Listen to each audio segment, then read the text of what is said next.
Well, hi, I'm Rick Reiff, and welcome to Inside OC. Southern California's water supply is tight. Rates are going up. Is this any time for the Metropolitan Water District to sweeten union pensions? And federal judges have lifetime jobs with six-figure salaries. So why are so many quitting the bench? We'll discuss those issues and more on Consider This. But first, we celebrate an anniversary. The Internet has turned 40. Here to discuss the phenomenon that has changed our lives, two men who have had a role in designing the net, and neither one is Al Gore. Richard Taylor, director of UC Irvine's Institute for Software Research, and Roy Fielding, chief scientist at Day Software in Newport Beach. Welcome, gentlemen. It's an honor to have two such prestigious scientists on the show here. So Dr. Taylor, tell me, speaking of Al Gore, I'm sure you hear that line all the time. Did he invent the Internet, or just what did he do? Al Gore probably gets some credit for helping fund the Internet when he was in Congress, but the Internet was developed by a couple of scientists in universities. So. Right, and UCLA had a big role. That's in right. That, right? And you kind of got in on early on. Talk about how you got involved in the Internet.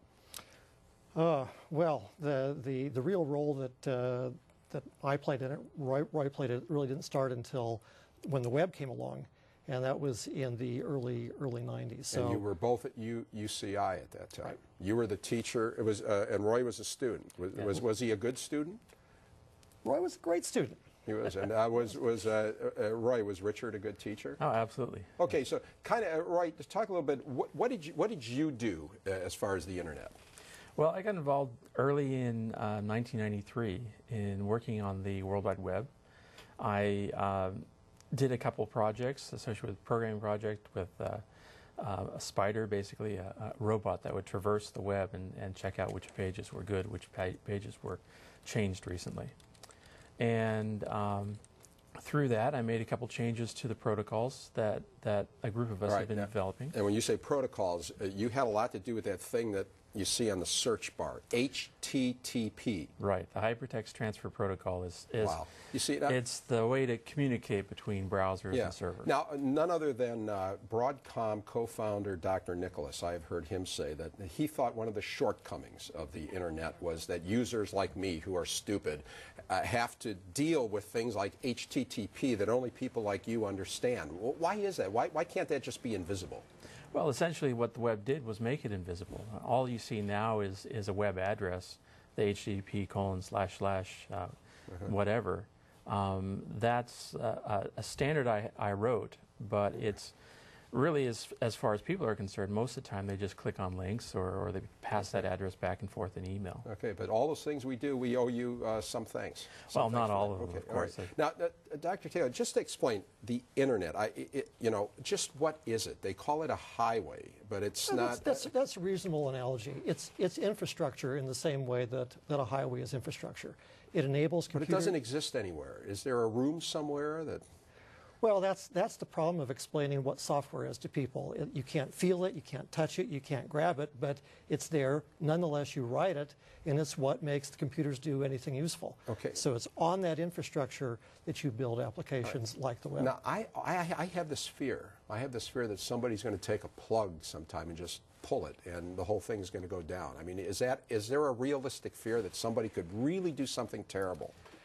No, because one of the beauties of the Internet was that it was designed to avoid exactly that kind of problem. The Department of Defense was the original sponsor of the Internet, and the goal was to have a robust communication mechanism that would be resilient in the face of any of a variety of kind of natural catastrophes. So Al-Qaeda or terrorists, there's not much chance they could just bring everything to a grinding halt.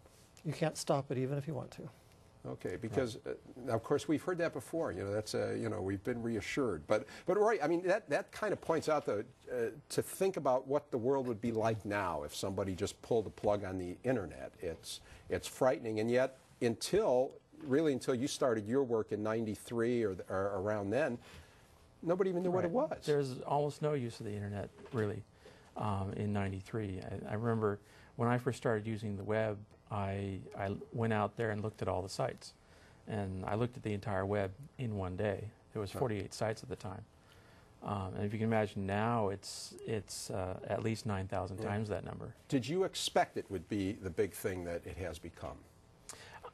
To some extent, I did. I didn't expect as much of the commercial aspect of it, but I recognized it as basically being the printing press of the modern age, in the sense that once you give the ability of anyone to publish pages, publish information, they can each become their own reporters, their own broadcasters, and their own marketers. And put people like me out of business. But, well, they'll never put people like you out of business. Right. Doctor, how about you? Did you think that someday people are going to date on this? They're going to have auctions. They're going to buy things and all that. I think the great thing about the web and about the internet, that's the mark of a great invention, is you can't predict what it's going to be used for. You have that initial idea that you'll do it to enable sharing of scientific documents. Then it goes from there to something else. And a good invention just has uses far beyond what the original inventor can come up with. What do you see happening in the future with the internet? Is it going to change, or what do you think will come down the line? More and better. More great applications, more ways of using it in ways that neither Roy nor I could predict. More what's called computation to the edges. People have fantastic computers in their homes now, but most of the time they're sitting there idle. So to the extent that you can use that latent computation power to compute a weather forecast for your rose garden in your backyard, do it. It's amazing to think that in '93, when I was doing that originally, my workstation, fancy workstation on the desk at UCI was, I think, only 1% as powerful as my cell phone is right now. So if you think of the advances that have gone on, my cell phone is a mobile web terminal at this point, and it will keep doing that. Well, gentlemen, happy 40th. I think you certainly share in that celebration and continued good fortune. Thank you. Well, as great as the internet is that we've been talking about, it has its problems. In some cases, folks are getting victimized, many of them elderly. David Nazar reports from Newport Beach. Mad, victimized, and that's why I got a little fight left in me still. Don't let her 83 years fool you. Betty Bottorff says she's tough.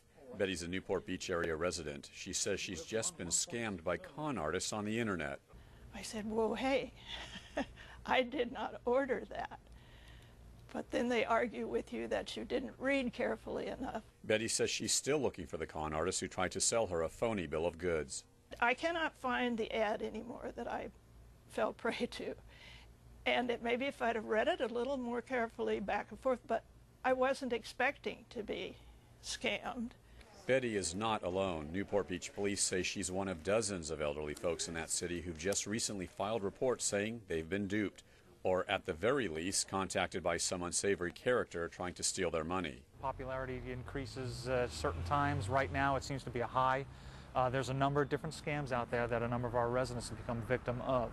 Police say hundreds of folks this year have been victimized by some form of a scam associated with a cross-border or overseas group responsible for a multitude of thefts. One of the most popular is a lottery scam. You'll get an email typically. It's an email that is sent out to thousands of users. And what it'll typically tell you is that you've won a lottery, whether it's in Canada or somewhere else overseas, but you need to pay some type of processing fee to release the funding. Police say these con artists are getting more brazen than ever before, especially now because the economy is so bad. Neighborhoods like this one in Newport Beach are just one of many that are being targeted all throughout the Southland. We've had victims come forward now from throughout Southern California, and they're all describing the same scam. Normally, they like to target the elderly. You know, some of the folks probably in their 70s or 80s in our city who are more specifically targeted. And there are times that we've had some of them send out $5,000, $10,000, $15,000. Betty says she only sent out about $100 she didn't have, and is determined to get back. Let me at them. You're not taking this without a fight? No, no. You know, we always say it's the old, if it's too good to be true, you know, it's not true. And joining me to discuss internet scams and much more on this edition of Consider This, retired Superior Court Judge Jim Gray, former Irvine Council member and Democrat Chris Mears, and GOP pollster Adam Probolsky. Welcome all. Thanks, Rick.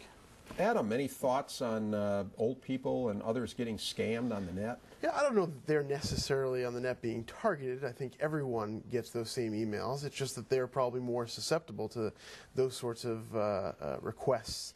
And I think just as we look at parents to protect children from internet predators, we probably ought to be teaching our seniors to be careful and wary of what they receive on the internet and via email, and teach them to be a little more cautious. Judge, should they throw the book at these guys? Oh, sure, but if you can catch them, you know.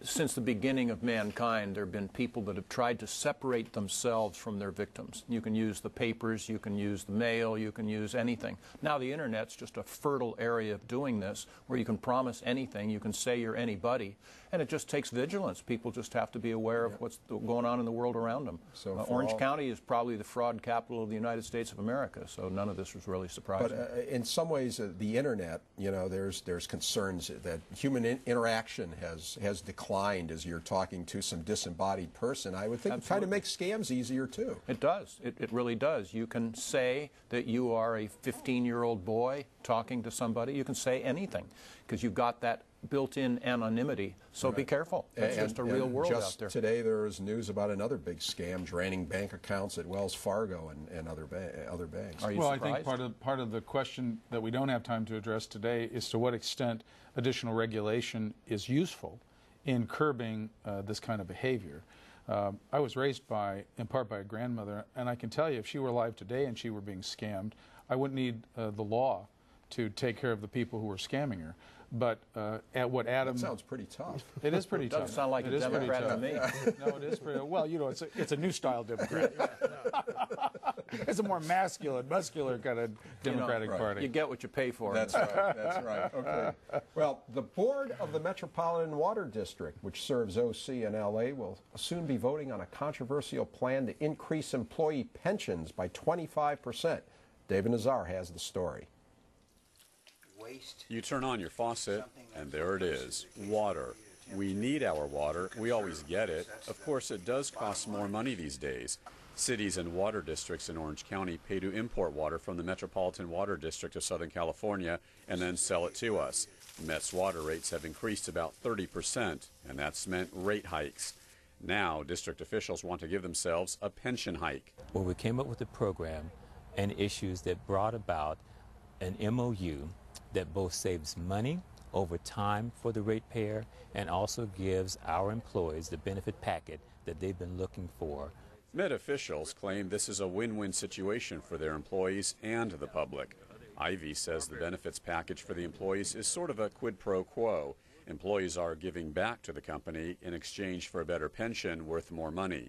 They give back holidays. They're giving back a personal leave day. They're giving back already negotiated cost of living increases. They're giving back pay for performance bonuses. They're giving back payout for sick leave accumulation. They're giving back payout for annual leave accumulation. And Ivy says the list goes on. Still, though, taxpayers and other opponents of the new plan wonder how paying top execs millions of dollars more over the years will help the average water user. That's a good question. Number one, we're not paying the execs millions of dollars more. That's the misnomer about this issue. As it's currently structured, I will have to vote against it.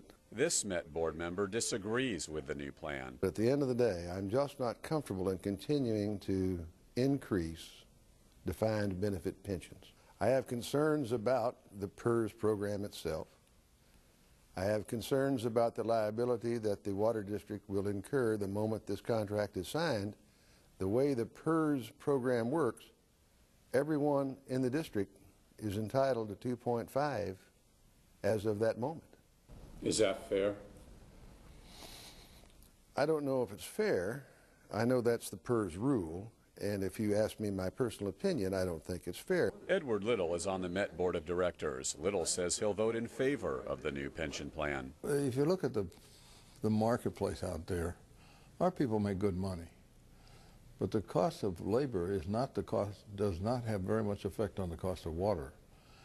This contract will actually reduce the price of water. You do acknowledge your folks do make good money. Yes. And in a time when we're in a recession and the economy is so bad and average folks are struggling so much for a job or for a dollar, Perception is reality. Your folks are going to be getting a lot more money, and it just doesn't seem right to many people who see the story. I completely understand the problem.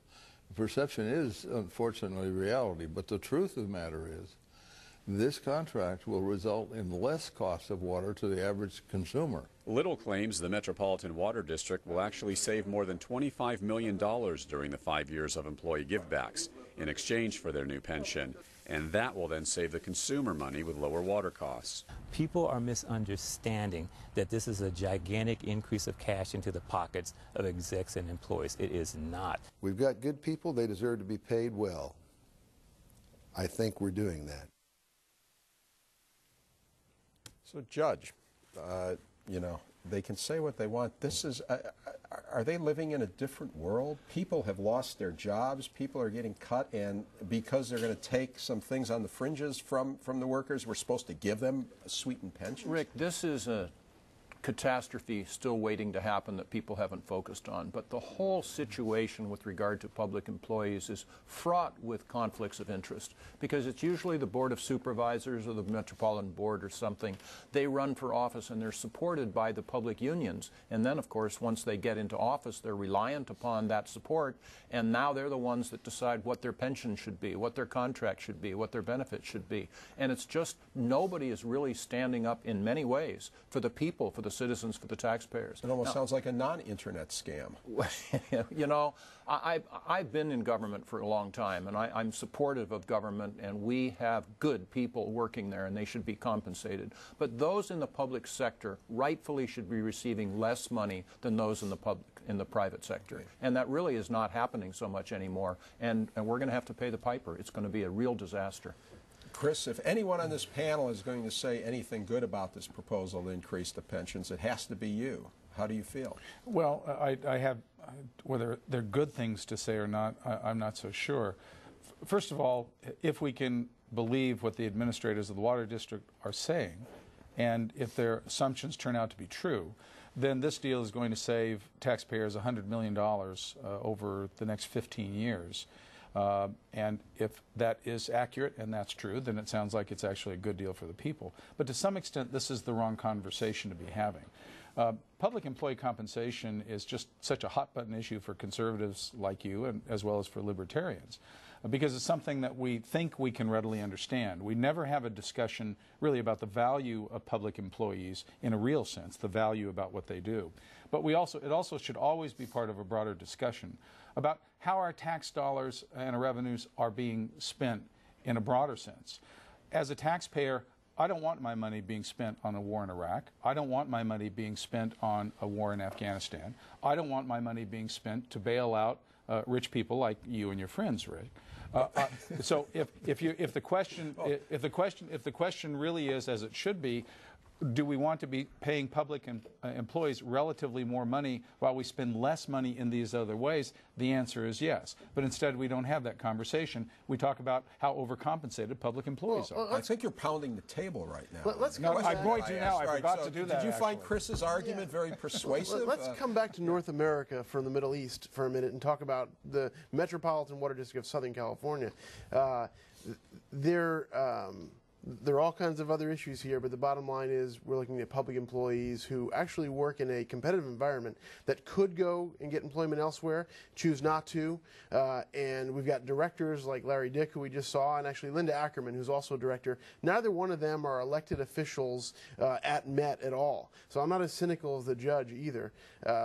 This is just not the time at all to be pushing this kind of a play for public employees. It's just not smart. Whether it's from the marketplace, they need to pay them more, I don't know. But you got directors that are there that say they shouldn't, and this is not the smart time from a public relations standpoint to push something like this. The thing that gets me is at this time, people losing their jobs and everything, it seems like the Metropolitan Water District is trying to figure out any way they can to get this thing through. The public's angry now, so they've delayed the vote, but you just know they want to do it. It's almost like the top priority of the board of the Water District is to take care of the employees. Well, is that an unfair assessment? I don't know if it's I don't know what's unfair about that. Why should the water district not be have as one of their priorities taking care of the public employees? I'm not saying one of the priorities. Their top priority should be water. Should be the people who need water. Their second priority, or close to, if not 1A, would be the taxpayers. And then maybe third, the employees. Any company cares about its employees, but you got to care about the customers first. Well, who's to say they aren't worrying about the customers first? I don't know that we're not here complaining about the quality of water and water services that are being delivered. They seem to be doing a pretty good job. Okay. Well, let's switch. And you did a fine job there, Chris, without very much material. Without very much material. Judge, another issue, another quality issue, I guess, is federal judges leaving the bench. The LA Times recently had a story that there's been many judges leaving because I guess making $150,000 or $175,000 a year isn't enough. What's going on there? You know, I'm not particularly sympathetic with that. People that become public employees, judges, or otherwise federal or state, they know exactly what the employment is and what the compensation is when they take the job. And I think it's $169,000 a year for a federal district judge. Which is actually less than what you made as a Superior Court judge, isn't it? There was a time when I was first on the municipal court that I was making more money than my father, who was then a federal district court judge, and that was an embarrassment. That just wasn't right. That's changed since, and it kind of goes up and down. But, you know, $169,000 is not cheap. They work hard. They have a very important job, and I support them. But I'm really crying crocodile tears because I only make $169,000 because I'm in the public sector is not quite it. However, in fairness, pretty much every attorney that goes into federal district court is making sizable amounts of money more than the judges who have the responsibility of administering justice. Nonetheless, I'm not crying for this issue. You know, there's a difference here. We're just talking about water district employees who really do operate in the free market. Judges do not operate in the free market, and the reason why I am sympathetic to them is that judges cannot, within their own profession, moonlight. They can't go judge at night. They can't lawyer on the weekends, and the laws prevent them from doing that. Whereas anyone else, no matter what you do for a living, you can generally go out and earn extra income on the side. So I think we have to be cognizant of that and realize that not everyone can live on that, especially in Southern California or in other more expensive parts of the country, and that considering paying judges, who I think are a special class of people, more, I think is certainly something to be considered. There's something on the other hand, they do have lifetime employment, and they're judges. They get the best tables at restaurants. Everybody calls them Your Honor. But here's the other thing. I'm sorry to trivialize, but what can we afford? Are we going to pay them like we would pay a six-figure lawyer? I mean, can the taxpayers afford to pay them anymore? Chris, the problem that we're confronted with here is that we have experienced federal judges, and it takes a while to become a good federal judge, by the way, or a state court judge for that matter.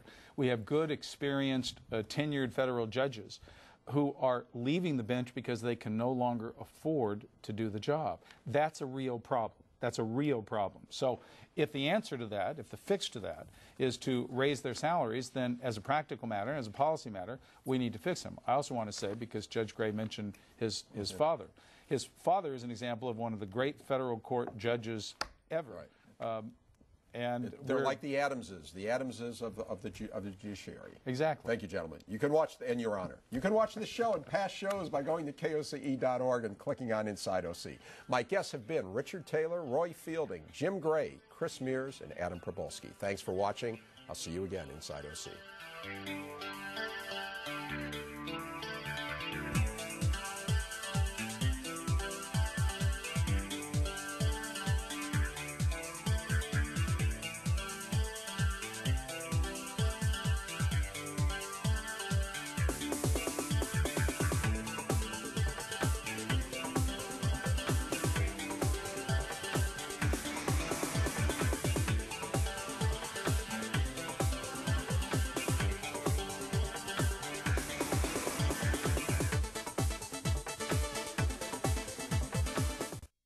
Inside OC is brought to you by the following. Lennar.com. Today's new homes. Everything you want. Everything you need. That's the logic of Lennar. Lennar.com. The city of Anaheim. Founded in 1857, Anaheim is Orange County's original city and California's 10th largest city. Information on living, working, or visiting Anaheim is available at www.anaheim.net. As a professional driver, focus is the key. The same is true if you're a teenager learning to drive. Turn off your cell phone. Keep the talking to a minimum. Oh, and don't drive as fast as me. Your car doesn't have a parachute. The Auto Club, we're always with you.